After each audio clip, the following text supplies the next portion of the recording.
Hello, everyone. How are you guys doing today? Great, how are you? Awesome. Thank you so much for braving the proverbial storm with us today. We so much appreciate having you out. My name is Cheyenne Kyle, and I love food. I'm what you may call a foodie. It's kind of my thing.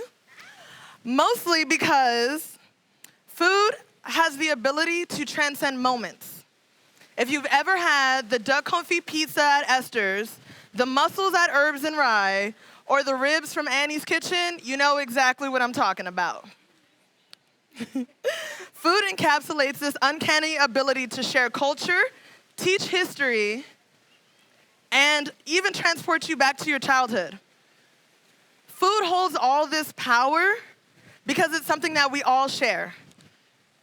Despite the differences between the person sitting next to you, I bet you guys all eat, right? And so there lies common ground. And if you're ever unsure of what to say to another person, ask them about their favorite foods and watch that conversation take on a life of its own. Yet, with all of the attributes, food production has become the most destructive human activity on the planet. The industrialization of our food system has depleted 1/3 of Earth's fertile lands, leaving us with about 60 years of farmable soil. Monocropping, the agricultural practice of growing a single crop year after year on the same land, and the introduction of chemical fertilizers and pesticides have not only robbed the soils of life, but the chemical runoff creates dead zones on our coast. Each time we use destructive farming methods, we reduce the Earth's resilience against extreme weather conditions, ironic, such as floods, fires, and droughts. It all starts with the soil. You could even say it's the root of it all. Haha. And I mean soil, you guys, not dirt, soil, as in, that is true, soil is alive. Soil has 6 billion vital, life-giving organisms in 1 tablespoon, that kind of soil. Industrial agriculture has not only affected our lands, but has strongly influenced our relationship with food. Now, the modernization of this system did start off with good intentions. To integrate technology into agriculture, ensuring safe, affordable food for the growing American population despite wartime. But you know what they say about roads and good intentions? What they say is that the road to hell is paved with good intentions. So, there's a little tidbit, put it in your pocket, save it for later. It's kind of like how Tony Stark ended up making Ultron. Like, he didn't intend on making a maniacal AI with a God complex, but these are the things that happen, right? Our good intention was to produce more food more effectively, creating something that is too big to maintain and too big to be equitable. Now we have a system where 38 million Americans experienced food insecurity last year, and 40% of all the food produced in this country ends up as waste.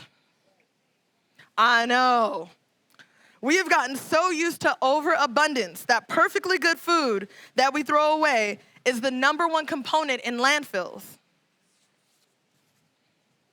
And speaking of perfectly good food, did you guys know that grocery stores have beauty standards for produce?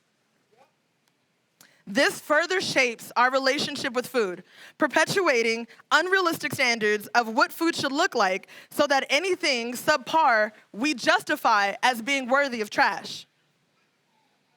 So we produce food on a massive scale, waste nearly half of it, and people are still going hungry. Food insecurity, or the lack of access to affordable, nutritious, culturally appropriate, that is an important word, food consistently affects about 10% of our population and is seen in disproportionate rates amongst Black, Latino, and Indigenous communities. It's too big to be equitable. The majority of our agricultural workforce consist of immigrant workers who are being underpaid, exploited, and forced to work in unbearable conditions. Now, our food system, like many others, is structurally rooted in systemic oppression. Do you know how hard it is to find good produce in a low-income community? Speaking from experience, very, very hard. People don't tend to put grocery stores in neighborhoods where they don't think that there is value. So let's recap. The way we produce food is effectively destroying our planet.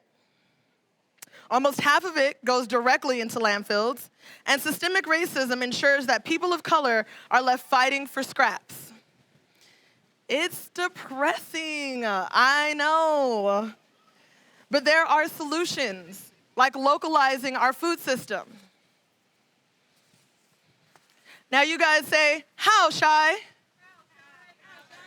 No. Now you guys say, how, Shy? Well, since you asked, I mean rooting food production, processing, distribution, and waste management within communities. And we've done this before. This is not new, you guys. Prior to industrial agriculture being fully integrated, 40% of our nation's food was supplied by over 20 million home gardens. They were called victory gardens. During World War II, resources were being redirected to the front lines, and there was growing concern about the effects of war on the supply chain. So people were encouraged to grow food wherever they could to avoid food shortages. They planted in backyards, front yards, schools, vacant lots, community grounds, company grounds, and any place that they could find. And these gardens were tended by the people from those neighborhoods. George Washington Carver, a man who was born a slave, became a well-renowned agricultural scientist. And during the war, he personally educated numerous Americans on how to grow food, many of whom would have never interacted with a black man otherwise, which is just another example of how food unites us. He even produced an instructional pamphlet titled Nature's Garden for Victory and Peace that instructed people on how to use wild plants as a food source.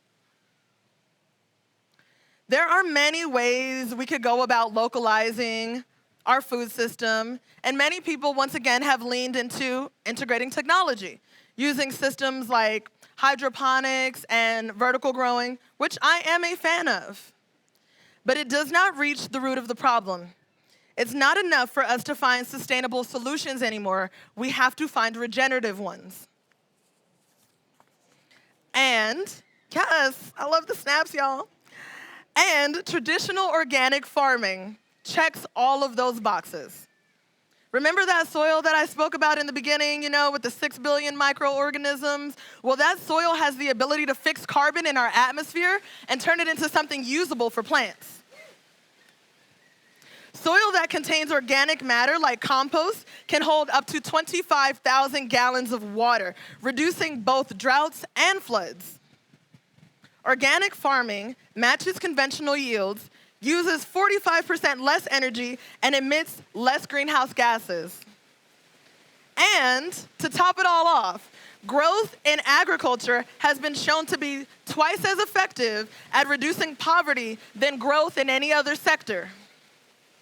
So, we build community farms in marginalized neighborhoods.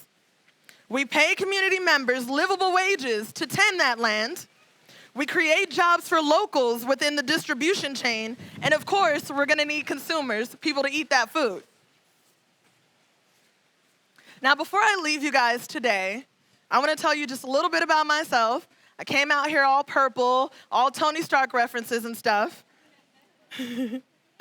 I first learned how to cook in my grandmother's kitchen, both of whom passed March 2021 within a week of each other. My mom's grandma taught me how to make panades and hudut. We're Garifuna. Yes. My dad's mom taught me how to make gravy from scratch. And we would always have a salad on the table at dinner, and that's a practice that I still maintain to this day. I remember watching how much care and love they would put in the food they made for me. And way back then, it even seemed like a superpower. And I knew that food would be my medium. So I went to culinary school and had the privilege of working at some of the best restaurants in town. I started doing food justice work when I was 11 years old, and clearly remember telling my mom, you know you can go out places and help people? I was referring to volunteering. I was that kid, you know. So I did both of these things simultaneously.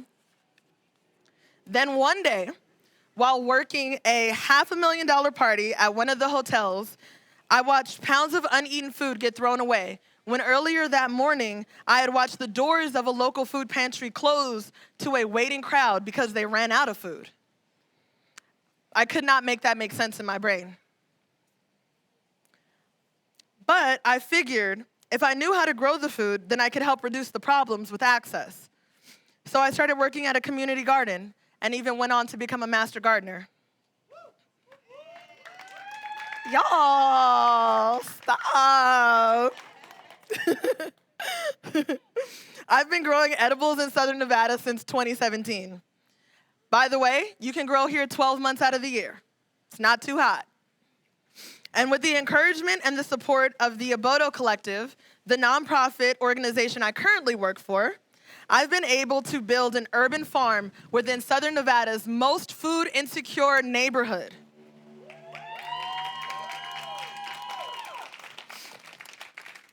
Everything about this project was super intentional. Everything grown there is either edible, medicinal, or native desert adaptive plants.